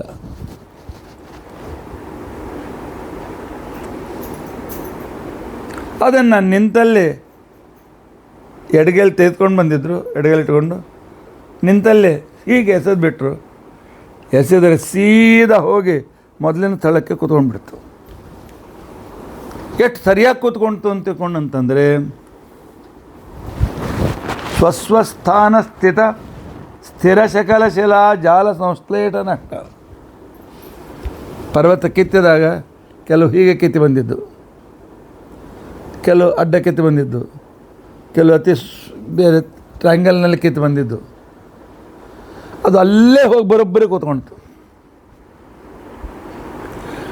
ಒಂದು ಫ್ರ್ಯಾಕ್ಷನ್ ಆಫ್ ಸೆಂಟಿಮೀಟರ್ ಕೆಂತಲೂ ಕಡಿಮೆ ಜಾಗ ಗೊತ್ತಾಗಲ್ಲ, ಕಿತ್ತಿದೆ ಅಂತ ಗೊತ್ತಾಗಲ್ಲ, ಸರಿಯಾಗಿ ಎಲ್ಲೋ ಕೂತ್ಕೊಂಡ್ಬಿಟ್ರು. ಈ ಒಂದು ನಿಮ್ಮ ಮಹಿಮೆ ಅಂತಿಕೊಂಡಂತೇನಿದೆಯಲ್ಲ, ಸ್ವಸ್ವಸ್ಥಾನ ಸ್ಥಿತ ಅತಿ ಸ್ಥಿರ ಸಕಲ ಶಿಲಾಜಾಲ ಸಂಶ್ಲೇಷ ನಷ್ಟ. ಒಂದಕ್ಕೊಂದು ಕೂಡಿದ ಮೇಲೆ ನನ್ನೂ ಗೆರೆ ಕಾಣಿಸ್ಬೇಕಲ್ಲ, ಅದು ಕೂಡ ಕಾಣುತ್ತೆ. ಅಷ್ಟು ಸರಿಯಾಗಿ ಕೂತ್ಕೊಂಡ್ರೆ ಇಂಥ ಅದ್ಭುತವಾಗಿರ್ತಕ್ಕಂಥ ಮಹಿಮೆಯನ್ನು ತೋರಿಸಿರ್ತಕ್ಕಂತಹ ಕಪಿಯೂರೋಪುಷಃ, ಕಪಿ ರೂಪದಿಂದ ಇರತಕ್ಕಂತಹ ನಿಮಗೆ ನಿಮ್ಮ ಕೌಶಲ್ಯಕ್ಕೆ, ನಿಮ್ಮ ಆ ಒಂದು ಪರಾಕ್ರಮಕ್ಕೆ ನನ್ನ ನಮಸ್ಕಾರ ಅಂತ ತಿಳ್ಕೊಂಡು ಅಂತೇಳಿ ತ್ರಿವಿಕ್ರಮ ಪಂಡಿತಾಚಾರ್ಯ ವರ್ಣನೆ ಮಾಡ್ತಾ ಇದ್ದಾರೆ. ಶಾತ್ ಸಲೀಲಂ ಶತಮತುಲಮತೆ ಯೋಜನಾನಾಂ ಸೌಚ್ಚ ತಾವದ್ ವಿಸ್ತಾರವಂಶ. 100 ಯೋಜನ ರೌಂಡಿತ್ತು, 100 ಯೋಜನ ಎತ್ತರವಿತ್ತು. ಪ್ಯುಪಲ ಲವ ಏವ ವ್ಯಗ್ರ ಬುದ್ಧ್ಯಾತ್ವಯಾತ. ಅದನ್ನು ಹೇಗೆ ಹೊತ್ಕೊಂಡು ಬಂದ್ರಿ ಅಂತ ತಿಳ್ಕೊಂಡಂತಂದರೆ, ಏನು ಕಲ್ಲಿನ ತುಂಡು ಸಮ್ಮಲ್ಲಿ ಹೊತ್ಕೊಂಡು ಬರ್ತಾರೆ, ಹಂಗೆ ಹೊತ್ಕೊಂಡು ಬಂದುಬಿಟ್ರೆ. ಆ ನಂತರ ಪಶ್ಚಾತ್ ಕ್ಷಿಪ್ತ, ಆ ನಂತರ ಅದನ್ನು ಎಸೆದ್ರಲ್ಲ, ಅದು ಹೇಗೆ ಕೂತ್ಕೊಂತು ಅಂತ ತಿಳ್ಕೊಂಡಂತಂದರೆ ಸ್ವಸ್ವಸ್ಥಾನ ಸ್ಥಿತ, ಎಲ್ಲಿಂದ ಕಿತ್ತು ಬಂದಿದ್ದು ಅಲ್ಲೇ ಹೋಗಿ ಬರೋಬ್ಬರಿ ಕೂತ್ಕೊಂಡ್ಬಿಡ್ತು. ಅದು ಎಷ್ಟು ಸರಿಯಾಗಿ ರಿಕ್ಕಾಗಿ ಕೂತ್ಕೊಂತು ಅಂತ ತಿಳ್ಕೊಂಡಂತಂದರೆ ಶಕಲ ಶಿಲಾಜಾಲ ಸಂಶ್ಲೇಷ ನಷ್ಟ. ಕಿತ್ತು ಬಂದಮೇಲೆ ಇಟ್ಟ ಮೇಲೆ ನಡುವಿನ ಗೆರೆ ಬೀಳಬೇಕಲ್ಲ, ಆ ಗೆರೆ ಸುಧಾಗಿ ಬಿದ್ದಿದ್ಲು. ಇಂತಹ ಹೇಗೆ ಕೇಳೋಕ್ಕಿಂತ ಮೊದಲಿತ್ತು ಹಾಗೆ ಪರ್ವತ ಕೂತ್ಕೊಳ್ತು. ಇಂತಹ ಕಪಿರೂಪದಿಂದ ಇರುವ ತೇ ಕೌಶಲಾಯ ನಮಃ. ನಿಮ್ಮ ಈ ಕೌಶಲ್ಯಕ್ಕೆ ನಮಸ್ಕಾರ. ಅಂದರೆ ಇಲ್ಲಿ ಕೇವಲ ಬಲ ಅಲ್ಲ, ಸ್ಕಿಲ್ ಸಹಿತದೆ. ಹನುಮಂತ ದೇವರಲ್ಲಿ ಬಲದ ಜೊತೆಗೆ ಸ್ಕಿಲ್ ಕೂಡ ಇದೆ, ಆ ಒಂದು ಚಾತುರ್ಯ ಇದೆ, ಆ ಒಂದು ಕಾರ್ಯದಲ್ಲಿರ್ತಕ್ಕಂಥ ಕಾರ್ಯಪ್ರವಣತೆ ಇದೆ. ಇಂತಹ ಒಂದು ವಿಶಿಷ್ಟವಾಗಿರ್ತಕ್ಕಂತಹ ಹನುಮಂತ ದೇವರ ಮಹಿಮೆಯನ್ನು ವರ್ಣನೆ ಮಾಡ್ತಾ ಇದ್ದಾರೆ. 3 ಶ್ಲೋಕದಲ್ಲಿಯೂ ಕೂಡ ಕಪಿರೂಪ, ಕಪಿವರ, ವಾನರ ಹೇಳಿದರು. ಯಾಕೆ ಪುನಃ ಹೇಳಿಕತ್ತಾರ? ಒಂದು ಸಲ ಕಪಿ ಅಂದ್ರೆ ಆಗಲಿಲ್ಲೇನು? ನೀವು ಕಪಿಗಳು ಅಂತ ತಿಳ್ಕೊಂಡು ಅಂತೇಳಿ ಅವ್ರನ್ನ ಪ್ರವೋಕ್ ಮಾಡ್ಲಿಕತ್ತಾರೇನು? ಅಲ್ಲ. ಕಪಿ ಅಂತ ಅಂದ್ಕೊಂಡಂತಂದ್ರೇನು? ಕಂ ಸುಖಂ ಪಿಬತಿ ಪಾಯತಿ ಚ. ಮೋಕ್ಷ ಸುಖವನ್ನು ತಾವು ಅನುಭವಿಸ್ತಾರೆ, ನಮಗೂ ಮೋಕ್ಷ ಕೊಡ್ತಾರೆ. ಆದ್ದರಿಂದಾಗಿ ಇವರಿಗೆ ಕಪಿ ಅಂತ ತಿಳ್ಕೊಂಡಂತೇಳಿ ಹೆಸರು. ಇನ್ನೊಂದು, ಎಲ್ಲ ಜನರು ಇವು ಕಪಿರೂಪದ ಪಶುರೂಪದಿಂದ ಇದ್ದರು, ಪಶುಗಳು ಅಂತ ತಿಳ್ಕೊಂಡು ಅಂತ ಹೇಳ್ಬೇಕು. ಆದ್ದರಿಂದ ಜನರು ಏನಂತಾರೆ, ಪಶುಗಳು ಮಾತಾಡಲಿಕ್ಕೆ ಎಲ್ಲಿ ಬರ್ತದೆ, ಪಶುಗಳ ಲ್ಯಾಂಗ್ವೇಜ್ ಹೆಂಗೆ ಬರ್ತದೆ, ಹನುಮಂತ ದೇವರು ಮಹಾವ್ಯಾಕರಣ ಅಂಬೋದು ಅಂತಂತೀರಿ, ಇತ್ತೆಲ್ಲ ಆಕ್ಷೇಪಗಳನ್ನು ಕೊಡ್ತಾರೆ. ಆದರೆ ಒಂದು ಮಾತು ನೀವು ನೆನಪಿಟ್ಟುಕೊಳ್ಬೇಕು, ಇವರು ಯಾರೂ ಕಪಿಗಳಲ್ಲ, ಇವರು ವಾನರರಲ್ಲೇ ಅಲ್ಲ. ರಾಮಾಯಣದಲ್ಲಿ ಬಂದದೇನು ಅಂತಂದರೆ ಇಂಡೈರೆಕ್ಟ್ಲಿ ಬಂದಿದೆ. ಪರಮಾತ್ಮ ತನ್ನನ್ನು ಭೂಭಾರಹರಣ ಮಾಡು, ಅವತಾರ ಮಾಡು ಅಂತೇಳಿ ಪ್ರಾರ್ಥನೆ ಮಾಡಿ ಬಂದ ದೇವತೆಗಳಿಗೆ ಪರಮಾತ್ಮ ಹೇಳ್ತಾನೆ, ನಾನು ಮನುಷ್ಯರಲ್ಲಿ ಅವತರಿಸ್ತೇನೆ. ಯಾಕೆಂದರೆ ರಾವಣ ಮನುಷ್ಯರಿಂದ ಮರಣ ಬೇಡ ಅಂತಂದಿಲ್ಲ. ಎರಡನೇದ್ದು, ಕಪಿ ಮತ್ತು ಕರಡಿಗಳ ಹೆಸರನ್ನು ತೆಗೆದುಕೊಂಡಿಲ್ಲ. ಆದ್ದರಿಂದಾಗಿ ನೀವು ಹೋಗಿ ಗಂಧರ್ವರಲ್ಲಿ, ಸಿದ್ಧರಲ್ಲಿ, ಸಾಧ್ಯರಲ್ಲಿ ನೀವು ಹುಟ್ಟಿ ಬರ್ರಿ ಅಂತಿಕೊಂಡಂತೆ ಪರಮಾತ್ಮ ಕಳಿಸಿಕೊಟ್ಟಿದ್ದಾನೆ. ಯಾಕೆಂದರೆ ಇವರು 3 ಜನ ಹೇಗಿದ್ದಾರೆ ಅಂತಂದರೆ, ಸಿದ್ಧ ವ್ಯಕ್ತಿಗಳು ಇವರು ಕಾಮರೂಪಿಗಳು. ಬೇಕಾದಂಥ ರೂಪ ತೆಗೆದುಕೊಳ್ಳೋ ಸಾಮರ್ಥ್ಯ ಇರತಕ್ಕಂಥವರು. ಆದ್ದರಿಂದ ಇವರಿಗೆ ವಾನರ ಅಂತೇಳಿ ಕರೀತಾರೆ. ಇಂಥ ಹನುಮಂತ ದೇವರ ಆ ಕಪಿತ್ವ ಪ್ರಕಾರ ಅವರು ಗಂಧರ್ವರು ಬೇಕಾದ ರೂಪ ತೆಗೆದುಕೊಳ್ತಾಯಿದ್ರು. ಯಾವಾಗ ಬೇಕು ಕಪಿರೂಪವನ್ನು ತೆಗೆದುಕೊಳ್ತಾಯಿದ್ರು. ಇಲ್ಲಾದರೆ ಮಂಡೋದ ತಾರಾ, ವಾಲಿಪತ್ರಿ ತಾರಾ, ಆ ನಂತರ ಸುಗ್ರೀವ ಪತ್ನಿಯ ವರ್ಣನೆ ಕೂಡ ಬರ್ತದೆ. ಇವರಿಗೆ ಕಪಿ ಅಂತ ವರ್ಣನೆ ಬಂದಿಲ್ಲ, ಭಾಳ ಸುಂದರ ಸ್ತ್ರೀಯರಾಗಿದ್ದರು ಅಂತ ವರ್ಣನೆ ಬರ್ತದೆ. ಆದ್ದರಿಂದಾಗಿ ಇವರೆಲ್ಲ ಕಪಿಗಳು, ಪಶುಗಳು ಅಂತ ತಿಳ್ಕೊಳ್ಬೇಡಿ. ಕೇವಲ ರಾವಣನ ಆ ಬ್ರಹ್ಮದೇವರು ಕೊಟ್ಟ ವರವನ್ನು ರಕ್ಷಿಸುವುದಕ್ಕೋಸ್ಕರ ಆ ರೂಪವನ್ನು ಧರಿಸಿರ್ತಕ್ಕಂಥ ಎಲ್ಲರೂ ಸಿದ್ಧ ಸಾಧ್ಯರು, ಮಹಾನುಭಾವರೆಲ್ಲರೂ ಈ ರಾವಣನ ಈ ಕಿಷ್ಕಿಂಧೆಯಲ್ಲಿರ್ತಾಯಿದ್ರು. ಇನ್ನು ಇದಕ್ಕಿಂತ ಇನ್ನೊಂದು ಮಹಿಮೆಯನ್ನು ಪುನಃ ವರ್ಣನೆ ಮಾಡ್ತಾರೆ. ದೃಷ್ಟ್ವಾ ದುಷ್ಟಾಧಿಪೋರಃ ಸ್ಫುಟಿತ ಕನಕ ಸದ್ವರ್ಮ ಗೃಷ್ಟಾಸ್ತಿಕೂಟಂ ನಿಷ್ಪಿಷ್ಟಂ ಹಾಟಕಾದ್ರಿ ಪ್ರಕಟ ತಟತಟ ಕಾತಿ ಶಂಕೋ ಜನೋಭೂತ್. ಏನಾಜೋ ರಾವಣಾರಿ ಪ್ರಿಯ ನಟನ ಪಟು ಮುಷ್ಟಿರಿಷ್ಟಂ ಪ್ರದೇಷ್ಟುಂ ಕಿಂ ನೇಷ್ಟೇ ಮೇ ಸತೇಷ್ಟ ಪದಕಟಕ ತಟಿತ್ ಕೋಟಿಭಾಂ ಮೃಷ್ಟಕಾಷ್ಟ.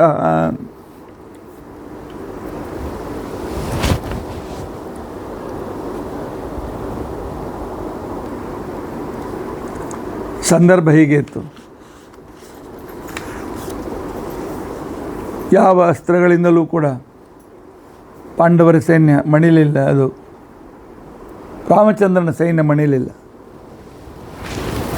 ಅಂಥ ಸಂದರ್ಭದಲ್ಲಿ ರಾವಣ ಸ್ವತಃ ಯುದ್ಧಕ್ಕೆ ಬರ್ತಾನೆ. ಬಂದು ಲಕ್ಷ್ಮಣನ ಹಣೆಗೆ ಬ್ರಹ್ಮಾಸ್ತ್ರವನ್ನು ಬಿಡ್ತಾನೆ.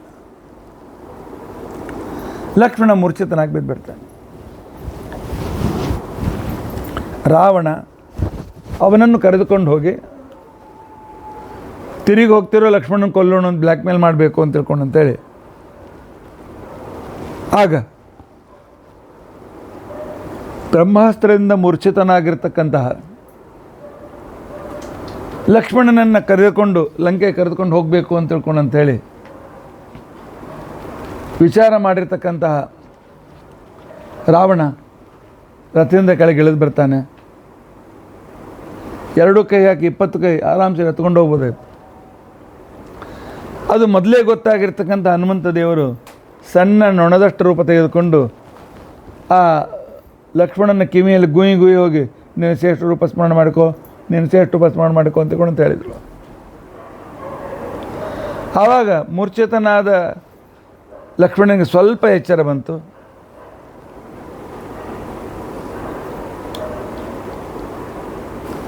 ಎಚ್ಚರ ಬಂದು ಆ ಕಾಲದಲ್ಲಿ ತನ್ನ ಶೇಷರೂಪವನ್ನು ಸ್ಮರಣೆ ಮಾಡಿಕೊಂಡ. ತನ್ನ ಶೇಷರೂಪವನ್ನು ಸ್ಮರಣೆ ಮಾಡಿಕೊಂಡಾಗ ರಾವಣನ 20 ಕೈ ಹಾಕಿ ಮಾಡಿದರೂ ಅಲುಗಾಡಿಸ್ಲಿಕ್ಕಾಗಲಿಲ್ಲ. ಭಾಳ ಭಾರ ಹಾಕಿದ್ದರಿಂದಾಗಿ ಅವನ ಕೆಳಗೆ ನೆಲ ಅಲುಗಾಡ್ಲಿಕ್ಕಾಯ್ತು ಹೊರತು ಪೃಥ್ವಿ ಅಲುಗಾಡಿದ್ಲೇ ಹೊರತು ಲಕ್ಷ್ಮಣ ಅಲುಗಾಡಲಿಲ್ಲ, ಮಿಸ್ಗಾಡಲಿಲ್ಲ. ಅದೇ ವೇಳೆಗೆ ಲಕ್ಷ್ಮಣನನ್ನು ರಕ್ಷಣೆ ಮಾಡಬೇಕು ಅಂತ ಬಂದ ಹನುಮಂತ ದೇವರು ರಾವಣನ ಎದೆಗೆ ಗುದ್ದಿದರೆ ಅಲ್ಲಿ ಮೂಳೆಗಳೆಲ್ಲ ಪುಡಿ ಆಗಿಬಿಟ್ಟು ಎದೆ ಸೀಳಿತು. ರಕ್ತ ಹೊರಗೆ ಚಿಮ್ಮಲಿಕ್ಕೆ ಪ್ರಾರಂಭವಾಯಿತು. ಅದು ಹೇಗಿತ್ತು ಅಂತ ತಿಳ್ಕೊಂಡಂತಂದರೆ ಅದನ್ನು ಒಂದು ರೀತಿಯಾಗಿರ್ತಕ್ಕಂಥ ಉಪಮೆಯನ್ನು ಕೊಡ್ತಾರೆ.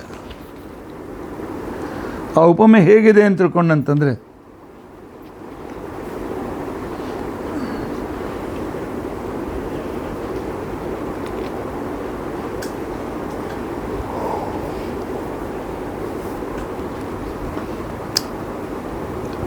ನೀವು ಹೊಡೆಯುವಾಗ ನಿಮ್ಮ ಕೈಯಲ್ಲೇ ಬಂಗಾರದ ಕಡಗ,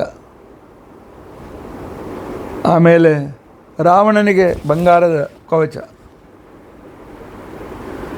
ಮೇರು ಪರ್ವತದ ಮೇಲೆ ಮೇರು ಪರ್ವತದ ಒಂದು ಭಾಗ ಬಂದು ಡಪ್ಪನೆ ಬಡಿಯಿತು, ಅಲ್ಲೊಂದು ಸರೋವರ ನಿರ್ಮಾಣವಾಯಿತು. ಆಗ ರಾವಣನ ಮೂಳೆ ಮುರಿದು ಎದೆ ಗುಂಡಿಗೆ ರಕ್ತ ಬಂದು ಚಿಮ್ಲಿಕ್ಕೆ ಪ್ರಾರಂಭ ಆಯಿತು. ಆಗ ಜನರು ಏನು ತಿಳ್ಕೊಂಡ್ರು ಅಂತಂದರೆ, ಒಂದು ಶ್ರೇಷ್ಠವಾಗಿರ್ತಕ್ಕಂಥ ಮೇರು ಪರ್ವತದ ಒಂದು ಭಾಗದ ಮೇಲೆ ಒಂದು ಉಲ್ಕ ಬಿತ್ತು. ಆ ಮೇರು ಪರ್ವತದಲ್ಲಿ ಒಂದು ತಗ್ಗು ಬಿದ್ದು ತಗ್ಗಿನಿಂದ ನೀರು ಹರಿಲಿಕ್ಕೆ ಪ್ರಾರಂಭ ಆಯಿತು ಅಂತನ್ನುವ ಕ್ರಮದಲ್ಲಿ ಎಲ್ಲ ಜನರು ಇದನ್ನು ಸ್ಮರಣೆ ಮಾಡ್ತಾರೆ. ಯಾಕೆ ಅಂತಕೊಂಡಂತಂದರೆ ಇದು ಅದ್ಭುತವಾಗಿರ್ತಕ್ಕಂಥ ಮಹಿಮೆ. ಇಂಥ ಮಹಿಮೆ ಬೇರೆಯವರಿಂದ ಮಾಡಲಿಕ್ಕೆ ಆಗೋದಿಲ್ಲ. ರಾವಣ ಮೂರ್ಛಿತನಾಗಿ ಬೀಳ್ತಾನೆ.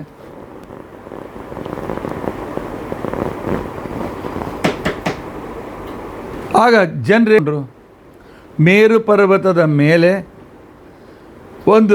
ಯಾವುದೋ ಒಂದು ಬಂಗಾರದ ಶಿಖರ ಬಂದು ಬಿತ್ತು. ಆನಂತರ ಅಲ್ಲಿ ಸರೋವರವಾಗಿ ಕೆಂಪು ನೀರು ಹೊರಗೆ ಬರಲಿಕ್ಕೆ ಪ್ರಾರಂಭ ಆಯಿತು ಅಂತನ್ನು ತಿಳಿದುಕೊಂಡಿದ್ದಾರೆ. ಆಗ ರಾವಣ ಮೂರ್ಛಿತನಾದ. ಹನುಮಂತ ದೇವರು ಅಲ್ಲಿರ್ತಕ್ಕಂಥ ನೀರನ್ನು ಮುಖದ ಮೇಲೆ ಹಾಕಿದರು. ಹಾಗೆ ಹನುಮಂತ ದೇವರು ತಮ್ಮ ಕೈಯಿಂದಲೇ ಗಾಳಿ ಬೀಸಿ, ಅವರೇ ವಾಯುದೇವರು ಗಾಳಿ ಬೀಸಿದರು. ರಾವಣ ಎದ್ದು ಕೂತ್ಕೊಂಡು ಹೇಳ್ದ, ಶಾಬಾಷ್ ಶಾಬಾಷ್, ಎಷ್ಟು ಜನರಿಂದ ನಾನು ಯುದ್ಧಗಳು ಬೇಕು ಅಂತ ಬಯಸ್ತಿದ್ದೆ. ಇವತ್ತು ನಿನ್ನ ಸಾಮರ್ಥ್ಯದಿಂದ ನನ್ನ ಎದೆಗುಂಡಿಯನ್ನು ಸೀಳಿದೆ. ನಿನ್ನ ಸಾಮರ್ಥ್ಯ ಭಾಳ ಅಪಾರದ ಅಂತ ಹನುಮಂತ ಹೇಳ್ತಾರೆ. ಇಷ್ಟೇ ಏನಪ್ಪ, ನಾನು ನಿನಗೆ ಗುದ್ದಿಲ್ಲ, ನಾನು ನಿನಗೆ ಬರೇ ಕೈ ಮುಟ್ಟಿನಿ ಅಷ್ಟೆ. ಗುದ್ದಿದ್ರೆ ಮೇಲೆ ಹೇಳ್ತಿದ್ದಿಲ್ಲ. ನಿನ್ನನ್ನು ಕೊಲ್ಲೋನು ಬೇರೆ ಇದೆ, ನಮ್ಮ ರಾಮಚಂದ್ರ ನಮ್ಮ ಸ್ವಾಮಿ ಕೊಲ್ತಾನೆ, ಅಲ್ಲಿ ಸರ್ ನೀನು ಬಿಟ್ಟೀನಿ ಹೋಗು ಅಂತಕೊಂಡು ಕಳಿಸ್ಕೊಡ್ತೀನಿ. ಇಂಥ ಅದ್ಭುತವಾದಂಥ ಪರಾಕ್ರಮ ವಾಯುದೇವರದಿದೆ. ಅಂದರೆ ರಾವಣ ಅಜ್ಞಾನ ಸ್ವರೂಪ. ಅಜ್ಞಾನವನ್ನು ತಮ್ಮ ವಾದದಿಂದ ಕುಟ್ಟಿ ಪುಡಿ ಮಾಡಿ ಮತ್ತು ಜ್ಞಾನದ ಪ್ರಕಾಶವನ್ನು ಬಿಡುವಂತೆ ಮಾಡ್ತಕ್ಕಂಥ ಮಹಾನುಭಾವರು ವಾಯುದೇವರು ಅಂತ ಅನ್ನೋದನ್ನು ಇಲ್ಲಿ ತೋರಿಸಿಕೊಡ್ಬೇಕಾಗಿದೆ. ಹನುಮಂತ ದೇವರು ಆ ರೀತಿಯಾಗಿದ್ದಾರೆ. 5ನೇ ಶ್ಲೋಕದಲ್ಲಿ ಸೀತೆಯ ಸಂದೇಶವನ್ನು, ರಾಮನ ಸಂದೇಶವನ್ನು ಸೀತೆಗೆ ಮುಟ್ಟಿಸಿರ್ತಕ್ಕಂಥ ಕ್ರಮ. ದೇವ್ಯಾದೇಶ ಪ್ರಣೀತಿ ದ್ರುಹಿಣ ಹರವರಾಬದ್ಧ ರಕ್ಷೋ ವಿಘಾತ ದ್ಯಾಸೇವೋ ದದ್ದಯಾದ್ರ ಸಾವುಜಮಕರೋತ್ ರಾಮನಾಮಾ ಮುಕುಂದ ದುಷ್ಪ್ರಾಪೆ ಪಾರಮೇಷ್ಟೆ ಕರತಲಮುತಲಂ ಮೂರ್ಧ್ನವಿನ್ಯಸ್ಯ ಧನ್ಯಂ ತನ್ಮನ್ ಭೂಯ ಪ್ರಭೂತ ಪ್ರಣಯ ವಿಕಸಿತಾಬ್ಜೆ ಕ್ಷಣಸ್ವೇಕ್ಷಣಾಯ.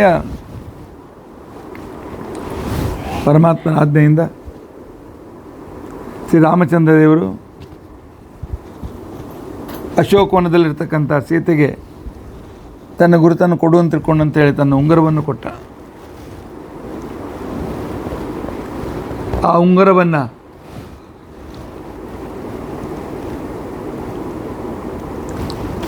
ತೆಗೆದುಕೊಂಡು ಅಲ್ಲಿರ್ತಕ್ಕಂಥ ಸೀತಾದೇವಿ ಸೀತಾಕೃತಿ ತನ್ನ ಚೂಡಾಮಣಿಯನ್ನು ಕೊಡ್ತಾನೆ.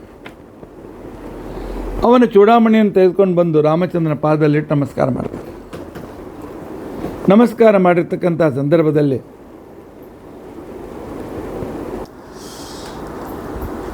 ಸೀತಾದೇವಿ ತನ್ನ ತಲೆಯ ಶಿರೋರತ್ನವನ್ನು ಕೊಡ್ತಾಳೆ. ಆಗ ಅವನು ಹೇಳ್ತಾನೆ, ತಾಯಿ ರಾವಣನ ಭೇಟಿಯಾಗಿ ಹೋಗ್ತಾನೆ, ಹಾಗೆ ಹೋಗೋದಿಲ್ಲ. ಯಾಕೋ ನೀವು ಬಂದು ಕೆಲಸ ಆಯ್ತಲ್ಲೋ? ಇಲ್ಲ, ರಾಮನ ದೂತ ರಾತ್ರಿ ಕಳ್ಳನಂಗೆ ಬಂದ, ಕಳ್ಳನಂಗೆ ಓಡೋದ ಅಂತಕೊಂಡು ಅಂತೇಳಿ ರಾಮನಿಗೆ ಕಲಂಕ ಬರಬಾರದು. ನನ್ನ ಬಲ ತೋರಿಸಿ ಹೋಗ್ತೇನೆ ಅಂತ ಹೇಳಿ ಬಾಲಕ್ಕೆ ಬೆಂಕಿ ಹಚ್ಚಿದಾಗ ಆಚಾರ್ಯ ವರ್ಣನೆ ಮಾಡ್ತಾರೆ, ವಾಲ್ಮೀಕಿ ವರ್ಣನೆ ಬರ್ತದೆ. ಹನುಮಂತ ದೇವರಿಗೆ ಬಾಲಕ್ಕೆ ಬಟ್ಟೆ ಕಟ್ಟಿ ಊರೆಲ್ಲ ಮೆರವಣಿಗೆ ಮಾಡ್ತಾರೆ, ಈ ಬಾಲಕ ಬೆಂಕಿ ಹಚ್ಚೋರು ಇದ್ದೇವೆ ಅಂತ. ಹನುಮಂತ ದೇವರು ಭಾಳ ಉಪಕಾರ ಮಾಡ್ಲಿಕ್ಕತ್ತಾರೆ ನನಗೆ. ಯಾಕಂದ್ರೆ ಎಲ್ಲೆಲ್ಲಿ ಬೆಂಕಿ ಹಚ್ಚಿದ ಲಘುನ ಹಾರ್ತದ, ಎಲ್ಲ ಕಡೆ ಹರಡ್ತದೆ, ನಂಗೆ ನೋಡ್ಲಿಕ್ಕಾಯ್ತು. ಸಂಪೂರ್ಣ ನಗರದಲ್ಲಿ ಎಲ್ಲಿ ಬೆಂಕಿ ಹಚ್ಚಬೇಕು ಅಂತ ಅನ್ನೋದು ಗೊತ್ತಾಯ್ತು. ಅಂತ ಹನುಮಂತ ದೇವರು ರಾವಣನಿಗೆ ತಮ್ಮ ವೈಶಿಷ್ಟ್ಯವನ್ನು ಹೇಳಿ ಯುದ್ಧಕ್ಕೆ ಬಂದಿರತಕ್ಕಂಥ ಅಕ್ಷಯ ಕುಮಾರ 1/3 ಸೈನ್ಯವನ್ನು ನಾಶಪಡಿಸಿ ಆಮೇಲೆ ಅಲ್ಲಿಂದ ಹೊರಟು ದುಷ್ಪ್ರಾಪೆ ರಾಮಚಂದ್ರನಿಗೆ ಒಯ್ದು ಆ ಶಿರೋರತ್ನವನ್ನು ಮುಟ್ಟಿಸ್ತಾರೆ, ಲಂಕೆಗೆ ಬೆಂಕಿ ಹಚ್ಚಿ. ಆಗ ರಾಮಚಂದ್ರ ಏನು ಕೊಡಬೇಕು ಅಂತ ಅನ್ನೋದು ಗೊತ್ತಾಗಲಿಲ್ಲ. ಪರಮಾತ್ಮನಿಗೆ ಏನು ಕೊಡಬೇಕು, ಅದಕ್ಕಿಂತ ಎಚ್ಚರ ಉಚ್ಚ ಪದವಿ ಬ್ರಹ್ಮ ಪದವಿ ಸಿಕ್ಕೇ ಸಿಗೋದದ, ಏನು ಕೊಡಬೇಕು? ಸರ್ವಜ್ಞತ್ವ ಅದ, ಎಲ್ಲವೂ ಅದ. ಆಗ ಪರಮಾತ್ಮ ತನ್ನ ಕೈಯನ್ನು ಅವನ ತಲೆ ಮೇಲೆ ಇಡ್ತಾನೆ, ಹನುಮಂತದೇವ್ರ ತಲೆ ಮೇಲೆ ಹೇಳ್ತಾನೆ, ಇದು ಬೇರೆ ಯಾರ ತಲೆ ಮೇಲೆ ಕೈ ಇಡಲಿಲ್ಲ ನಾನು, ಇದೇ ಮೊದಲೇ ಸಲ.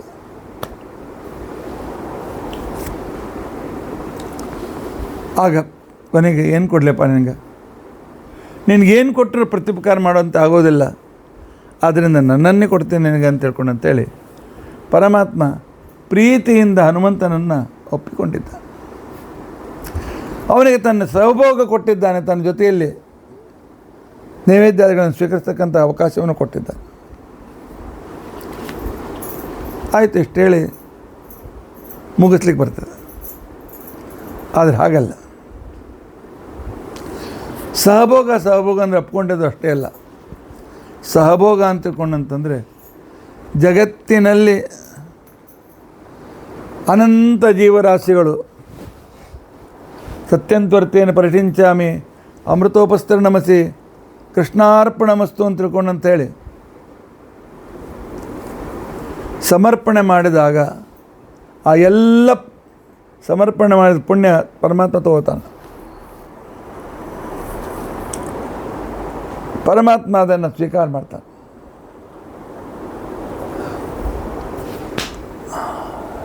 ಪರಮಾತ್ಮನಿಗೇನು ಅರ್ಪಣೆ ಮಾಡ್ತೇವೆ, ಆ ಎಲ್ಲ ಪುಣ್ಯ ಪರಮಾತ್ಮ ಸ್ವೀಕಾರ ಮಾಡ್ತಾನೆ. ಆ ಪುಣ್ಯದ ಸುಖ ಎಷ್ಟಿರಬೇಕು, ಅದಕ್ಕಿಂತ ಪರಮಾತ್ಮ ಸುಖ ಸ್ವರೂಪಿ ಮತ್ತು ಬೇರೆ. ಅದನ್ನು ಭಕ್ತರ ಮೇಲೆ ಅನುಗ್ರಹ ಮಾಡೋದಕ್ಕೋಸ್ಕರ ಅವ್ರಿಗೆ ಮತ್ತು ವಾಪಸ್ ಕೊಡಬೇಕಲ್ಲ. ಪರಮಾತ್ಮ ಆ ಆನಂದವನ್ನು ಏನು ಸ್ವೀಕಾರ ಮಾಡ್ತಾರೆ, ಅಷ್ಟು ಪುಣ್ಯದ ಆನಂದ. ಅವನ ಜೊತೆಯಲ್ಲಿ ವಾಯುದೇವರು ಅದನ್ನು ತಾವು ಆನಂದವನ್ನು, ಹೆಚ್ಚಿನ ಆನಂದವನ್ನು ಅನುಭವಿಸ್ತಾರೆ. ಇದಕ್ಕೇನೆ ಸಹಭೋಗ ಅಂತಾರೆ. ಹೀಗೆ ಜೀವನದ ಉದ್ದಕ್ಕೂ ಪರಮಾತ್ಮನ ಸೇವೆಯಲ್ಲೇ ತನ್ನ ಧನ್ಯತೆಯನ್ನು ಕಂಡಿರ್ತಕ್ಕಂತಹ, ಪರಮಾತ್ಮನ ಮಹಿಮೆಯನ್ನೇ ಯಾವಾಗಲೂ ಗುಣಗಾನ ಮಾಡ್ತಕ್ಕಂಥ ವಾಯುದೇವರು ಅದ್ಭುತವಾಗಿರ್ತಕ್ಕಂಥ ಕಾರ್ಯವನ್ನು ಮಾಡಿ ಶ್ರೀರಾಮಚಂದ್ರನ ಸಹಭೋಗವನ್ನು ಪಡೆದಿರತಕ್ಕಂಥ ಮಹಾನುಭಾವರು ಹನುಮಂತ ದೇವರು. ಇಂತಹ ಹನುಮಂತ ದೇವರ ಮಹಿಮೆಯನ್ನು 5 ಶ್ಲೋಕದಲ್ಲಿ ಪ್ರಮುಖವಾದ ವಿಷಯಗಳನ್ನು ವರ್ಣನೆ ಮಾಡಿ ತ್ರಿಪಂಡಿತಾಚಾರ್ಯರು ಆ ಹನುಮಂತ ದೇವರನ್ನು ಮಾತರಮ್ಮೆ ಮಾತರಿಶ್ವನ್ ಪಿತರ ತೊಲಗುರು ಭ್ರಾತರಿಷ್ಟಾಪ್ತ ಬಂಧೋ, ನೀನೇ ನನ್ನ ತಂದೆ, ನೀನೇ ನನ್ನ ತಂದೆ, ನೀನೇ ನನ್ನ ಗುರು, ಈ ರೀತಿಯಾಗಿರ್ತಕ್ಕಂತಹ ಆ ವಿಚಿತ್ರ ವೇಷಧಾರಣೆ ಮಾಡ್ತಕ್ಕಂಥ ಕ್ರಮ ಅಂತ ಏನಿದೆ, ಸುಖವನ್ನು ಪರಮಾತ್ಮನ ಜೊತೆಗೆ ಅನುಭವಿಸ್ತಕ್ಕಂಥ ಮಹಾನ್ ಸ್ಥಾನವನ್ನು, ಮಹಾನ್ ಅವಕಾಶವನ್ನು ಪಡೆದಿರ್ತಕ್ಕಂಥವರು ಹನುಮಂತ ದೇವರು. ಆದ್ದರಿಂದಾಗಿ ಹುಟ್ಟ ಸರ್ವಜ್ಞರಾಗಿ, ಸಂಪೂರ್ಣ ರಾವಣನ ವಿನಾಶಕ್ಕೆ ಕಾರಣೀಭೂತರಾಗಿ, ಭೂಭಾರ ಹರಣಕ್ಕೆ ಪ್ರಥಮಾಂಗರಾಗಿ, ಪರಮಾತ್ಮನ ಪರಮಾನುಗ್ರಹಕ್ಕೆ ಪಾತ್ರರಾಗಿರ್ತಕ್ಕಂಥವ್ರು ವಾಯುದೇವರು. ಇಂಥ ಹನುಮಂತ ದೇವರ ಜಯಂತಿ ಇವತ್ತು ಇರೋದರಿಂದಾಗಿ ಆ ಹನುಮಂತ ದೇವರ ಅನುಗ್ರಹ, ತದಂತರ್ಗತ ಪರಮಾತ್ಮನ ಪರಮಾನುಗ್ರಹ ನಮ್ಮ ಮೇಲೆ ಆಗಲಿ ಅಂತ ತಿಳ್ಕೊಂಡು ಅಂತೇಳಿ ನಾವು ಪ್ರಾರ್ಥನೆ ಮಾಡಿಕೊಳ್ಳೋಣ. ಇತಿ ಅಧ್ಯಕ್ಷತಾ ಪ್ರಸಕ್ತಿ. ಹರೇ ರಾಮ ರಾಮ ರಾಮ ಹರೇ ಹರೇ, ಹರೇ ಕೃಷ್ಣ ಕೃಷ್ಣ ಕೃಷ್ಣ ಹರೇ ಹರೇ. ಉಗ್ರಂ ವೀರಂ ಮಹಾವಿಷ್ಣುಂ ಜ್ವಲಂತಂ ಸರ್ವತೋಮುಖಂ ನೃಸಿಂಹಂ ಭೀಷಣಂ ಭದ್ರಂ ಮೃತ್ಯುಂ ನಮಾಮ್ಯಹಂ. ಶ್ರೀಕೃಷ್ಣಾರ್ಪಣಮಸ್ತು. ಸ್ವರ್ಪಿತಂ ಪ್ರಕ್ಷಯಂ ಯಾಂತಿ ದುಃಖಾನಿ ಅನ್ನಾಮತಃ ಅಕ್ಷರೋ ಯೋಜರ ಸರ್ವದೈವಾಮೃತ ಕುಕ್ಷಿಗಂ ಯಸ್ಯ ವಿಶ್ವಂ ಸದಾ ಜಾತಿಕಂ ಪ್ರೀಣಯಾಮೋ ವಾಸುದೇವಂ ದೇವತಾಮಂಡಲ ಖಂಡಮಂಡಲಂ. ಶ್ರೀಕೃಷ್ಣಾರ್ಪಣಂ.